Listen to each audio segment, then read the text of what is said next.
that I'm not, you know what I mean, overstepping my boundaries.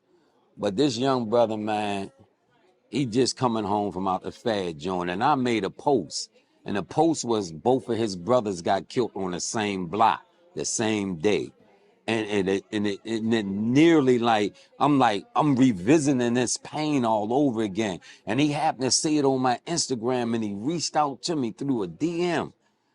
And when he reached out to me, he was literally contemplating and leaving, man. And I mean, like he was just coming home, and I was able to just talk with him for hours on the phone.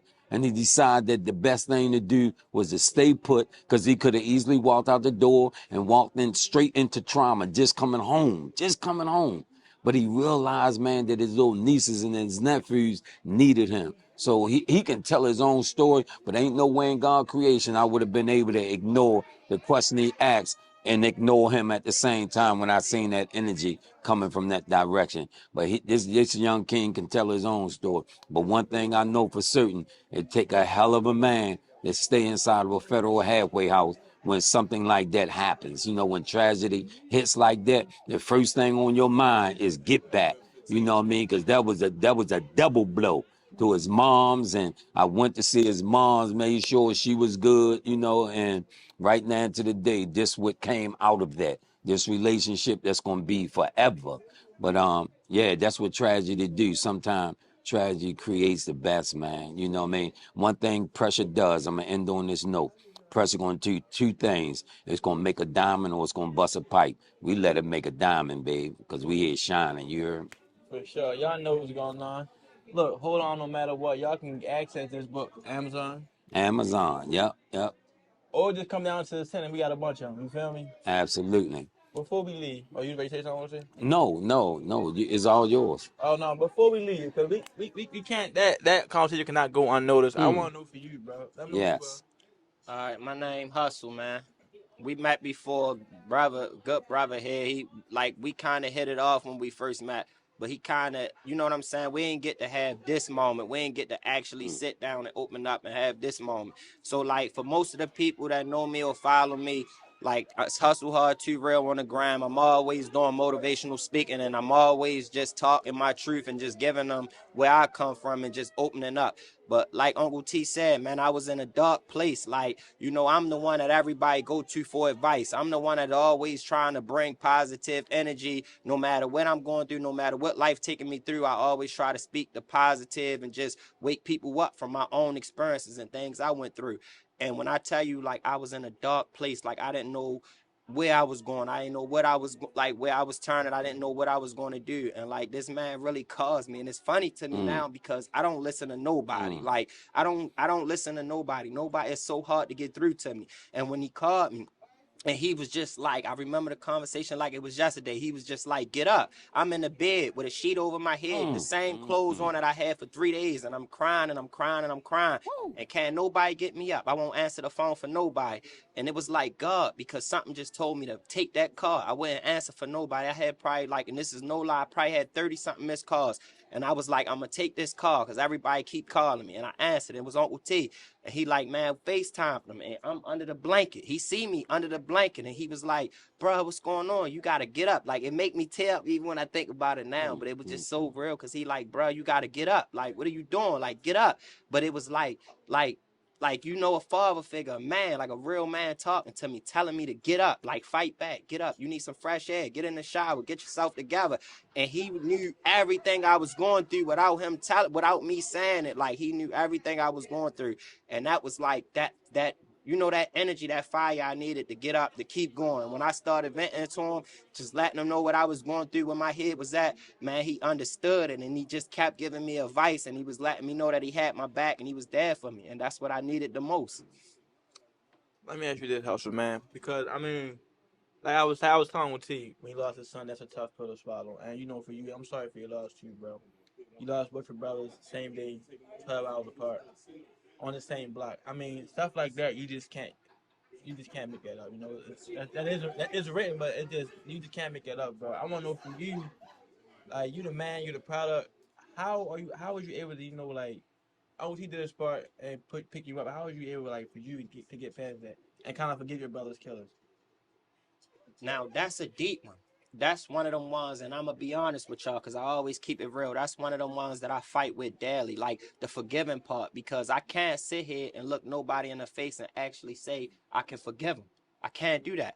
But what I can do, and I can be real and be honest with y'all, I understand like I have a bigger agenda. I have a bigger message that got to get out there. So I can't lose in the midst of actually trying to go and chase behind that. So I understand it and I fight with it day for day. Like it's not a day that go by that I don't think about it. It's not a day that go by that fight not real for me. And like I say, I just understand, man. Now, as I'm getting older and I'm watching, you know what I'm saying, my little guy, my son come up, and I'm watching, I got a baby on the way, and I'm actually getting the first time to sit there and go through the whole pregnancy with my girl, and I'm knowing how much I mean to everybody, how much I mean to her, how much I mean to the family. And it's like, yeah, I can go out here and act crazy and be a knucklehead, but then I lose. I lose way more than, you get what I'm saying, than the energy that was put out there than what he did. I lose way more. So that's what just keep me grounded and keep me focused when I understand like what I mean to all the people that's around me.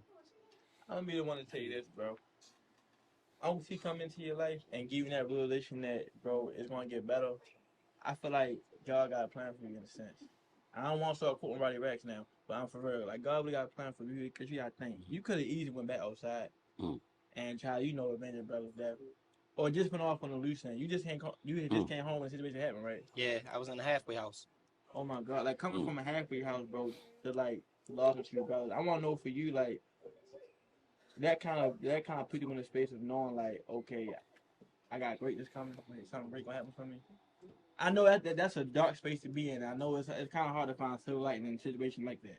It put me in a space where as though it show you who really for you and who not. So like I say that to say like I met Uncle T, I met Tone, I met so many good people that it's just genuine love with them. Like it's not like I meet them and I'm doing something for them or they doing something for me. And it's like, you know what I'm saying? That type of relationship. It's just I met them and it felt like family. It felt genuine. It just felt, you felt the love without Mm. us actually ever having to do anything for each other. And like the friends that I had before that, like the friends that we grew up with, like I say, when things was going on, they won't even call my phone. Like they won't even check up to see how I'm doing. And then when I do call them, it's like the love not there. So it just showed me how, how this thing really go. And I understood it. Like I was hurt, kind of a little bit mad, because I'm like, these friends we had since we was kids, but with everything going on, it just separated. It showed me who really got my back, who really in my corner, and who really mean good for me. Like who, you know what I'm saying? Mm. Yeah, no, for sure. I mean, in your darkest days, bro, your real friends gonna be there for you. Mm. And if you don't got nobody, you got people like Uncle T, Tom, myself that's gonna listen to you, hear your story. Uncle And T, then what's so amazing about it, I didn't mean to cut in, but it was just pulling on me. I had put something in the book about that situation because I just want to read this, and this is not to give myself no accolades, but this was a situation that happened actually during the time the situation happened. And they say while works and my publisher, she captured this moment. She said, while working with Uncle T to put the finishing touches on this book, we were interrupted by a call for help from a community, a mother who had just suffered the unimaginable loss of her two sons the same day on the same block. True to his character, Uncle T immediately paused our work to serve this grieving family. The moment encapsulate who Uncle T is, the man whose commitment to his community knows no bounds. It is not just what he does, it's who he is. His selfless actions and unwavering dedication to those in need testify to his profound impact and the heartfelt love that he shows to his community. Now, again, I don't say that to give myself no accolades, but I wanted to capture this moment because this moment was shared with my publisher when you was going through it, and I forgot she even put it in there. And then I was looking down, I'm like, oh. And then when you came through the door, I said, Nico, that's the young man right there. She said, get out of here. I said, that's him right there. You came right back through the door. I thought you was gone. But just to be able to capture that moment, bro, like it's some things that happens in our life that we can't always like, like really put a finger on it. We just know that it was divine, right? So meeting him was one of those divine moments, man, that no one could have orchestrated that but God himself. So I'm just so thankful, man, that I was able to be there at that dark moment in his life, like people was there for me in my dark moment, you know. Because again, after seeing my son with a bullet in his head and had to preach his funeral, that wasn't nothing easy for me to do. But that kind of opened the door for me to end up preaching almost 15 funerals after my son.